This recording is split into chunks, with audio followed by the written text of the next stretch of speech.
क्योंकि आज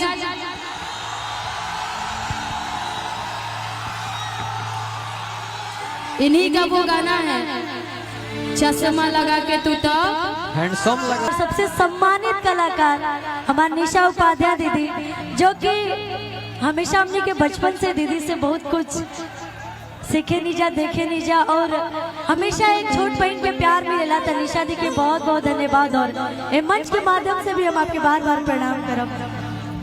और हमारे भाई आर्यन बाबू, जो कि आज भोजपुरी इंडस्ट्री में पूरा राज करत अड़े एक तरफा, और जहाँ भी हम जाने निशा दीदी कोनो भी कार्यक्रम करे तो लोग हमरा से एक बात जरूर कहला कि तू अपना भैया के लेके ना आइलू है। तो हमार छोट भाई हमें आर्यन, और हम चाहम कि आर्यन पे ऐसे आप सब आशीर्वाद कुछ हमें बोल रहा हो तो तुम लोग क्या बोलोगे मेरे लिए? मैं आपके लिए बोलूं? हाँ भैया थोड़ा वोकल और बढ़ाइए मेरा। तो थोड़ा इधर आ जाओ, वोकल इतना ही है, बढ़ोगी तो और घट जाएगा।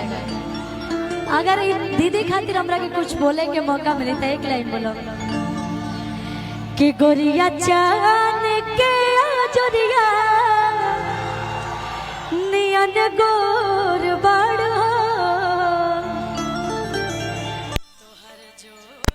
केहू नहीं खे तू बेजोर बाड़ हो।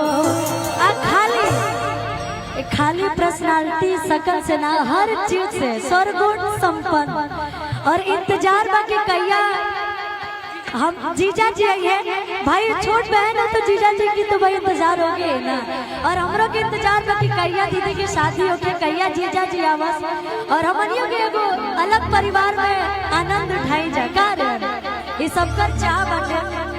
और बहुत बहुत धन्यवाद दीदी के। तुम बोलो, तुम क्या बोलो? भैया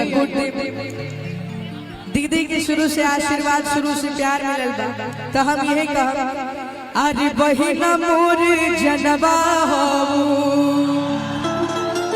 अरे भाई के परनवा हो, कि हमनी के कुलावा के, अरे हमनी के कुलावा के, अरे आन बान सनवा हो, बहिना मोर जनवा हो, भाई के परनवा हो, बहिना मोर जनवा हो, भाई के परनवा हो, हमनी के कुलावा के, हमनी के कुलावा के, तू ही बसनवा हो, बहिना मोर जनवा हो, भाई के परनवा हो, बहिना मोर जनवा का कहे कि बाबा माई के दुलारी प्यारी, अरे बाबा जी की दुनिया सारी, अरे माई के दुलारी प्यारी, तो पापा जी की दुनिया सारी।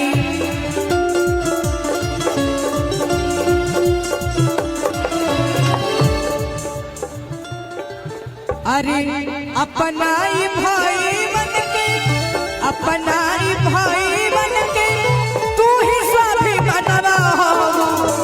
लेकिन ऐसे ना भैया ताली बजा के कि बहिना मोर जनवा हो, भाई के परनवा हो, बहिना मोर जनवा हो, भाई के परनवा हो, बहिना मोर जनवा हो, भाई के परनवा हो।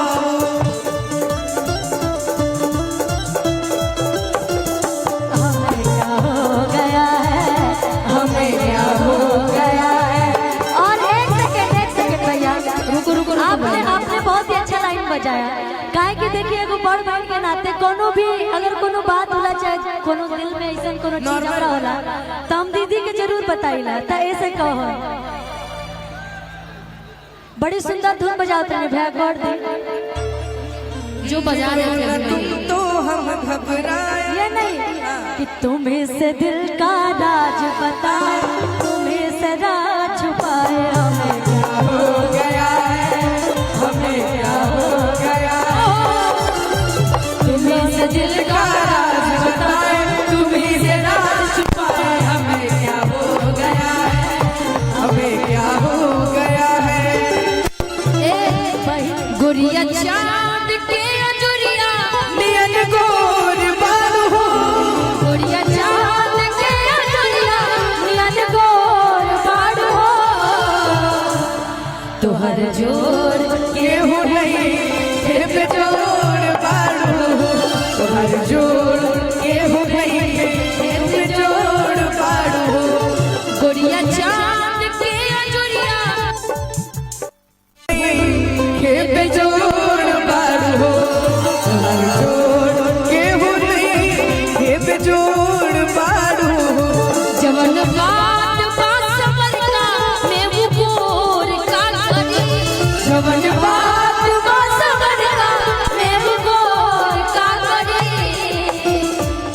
जवन का दिही अनहरिया तू अजोर ना करी।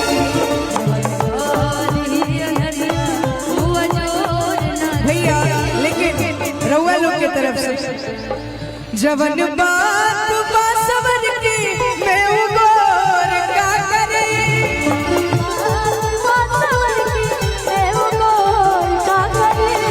जवन बात बासवर की मैं उगोर का करे। जवन को दिही अनहरिया ऊ अजोर का करे। अजोर को दिही अनहरिया ऊ अजोर का करे। हमारे के सुपुत्र भाई की तरफ से बड़ा प्यारा सा आशीर्वाद, बहुत बहुत शुक्रिया। लेकिन एक लाइन कहो हमारे यहाँ, जब भाई और बहन इकट्ठा होके अब बड़ दीदी सामने होकर तो एक लाइन जरूर कहो कि इनका रहते बोल रे पगला कवना बात। ये बात तो राइट है, कभी ना जरूरत पड़े। इनका रहते बोल रे पगला कवना बात के चिंता बा हमनी के हाथ लगा दीदिया जिंदाबाद। कोहली के हाथ लगा दी जबल दीदिया जिंदाबाद।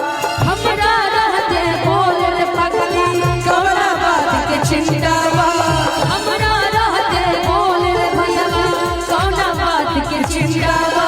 कोहली के हाथ लगा ली जबली सा कोहली के हाथ लगा ली जबली सा जिंदा। तोहर जोर केहू नहीं तू बेजोड़ बाड़ू। तोहर जोड़ केहू नहीं ए बेजोड़ बाड़ू। ए गली तोहर खातिर नयाइला हम। ए गली तोहर फिर नया आइला हम तोह पे सारी जिंदगी या लुटाइला हम। तोह पे सारी जिंदगी गोपाल भैया तू तो रूपा भरा चकचोर बारू हो। तू तो रास्ता भरा चकचोर बारू हो। तोहर जोर केहू नहीं ए बेजोड़ बाड़ू। तोहर जोड़ केहू नहीं ए बेजोड़ बाड़ू। अच्छा भैया भैया भैया लेकिन मान लो कि आर्यन की शादी हो जाए और उसकी बीवी बोलेगी तावा लेखा गरम रउआ करी ना मिजाज के। बात महारानी वाला काम सॉरी बात काम न कराने वाला बात महाराज के। आगे बोलो ओ हाय फेंकी दाना लोढ़ा ना आ गुस्सा कम करो थोड़ा आ चूड़ी टूट जाए अच्छा तो दिल रूठ जाए। आ हमारा राजा जी के दिल दिलवा टूट जाए। ले लो भाई आ हमरा राजा जी के दिलवा टूट जाए हमरा राजा जी के दिलवा टूट जाए। हमरा राजा जी के दिलवा टूट जाए।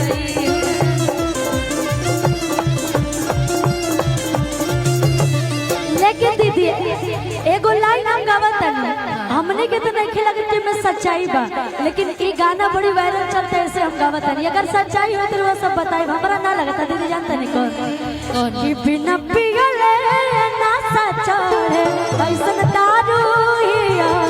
बिना पियले ना सचोरे ऐसन दारू हिया।